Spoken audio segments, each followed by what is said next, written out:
কালকে সকাল সকাল ঘুম থেকে উঠে স্নান সেরে পুজোর সব উপকরণ সুন্দর করে সাজিয়ে নিয়ে দিয়েছিলাম শিবের মাথায় জল দিতে। বাড়ির পাশে এই মন্দিরেই আমরা পুজো দিই। এখানে শিবলিঙ্গ ছাড়াও রয়েছে গণেশ ঠাকুর। গণেশকেও একটু পুজো দিয়ে নিলাম।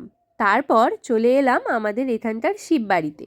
বাইরে থেকে দেখে তো ভেবেছিলাম যাক ফাঁকাই আছে, এখানেও একটু পুজো দিই, কিন্তু ভেতরে ঢুকে ব্যাপারটা দেখলাম পুরোই উল্টো। শুধুমাত্র মানুষের মাথা ছাড়া কিছুই দেখা যাচ্ছিল না। আর এখানে বুনু লাইনে দাঁড়িয়ে আছে অনেকক্ষণ ধরে। সবাইকে ঠেলে ঠুলে ভেতরে যাওয়ার চেষ্টা করলাম, কিন্তু ব্যর্থ হলাম। তারপর আর কি, মোবাইলের স্ক্রিনে এই শিবলিঙ্গ দেখে প্রণাম করে বাইরে বেরিয়ে চলে এলাম। বুনু বাইরে এই নন্দী ঠাকুরকেই পুজো দিল। যাই হোক, এক জায়গায় তো ভালোভাবে জল ঢেলেছি। তারপরে তো আমরা মন্দিরে প্রণাম করে বাড়ি চলে আসলাম। আর বাড়ি এসেই বসে পড়েছি প্রসাদ খেতে। আমাদের বাড়ির মহাদেবের চিড়ে প্রসাদ, আর আমি আসবো বলে মা খুব তাড়াতাড়ি খিচুড়িও করেছিল। ভীষণ টেস্টি।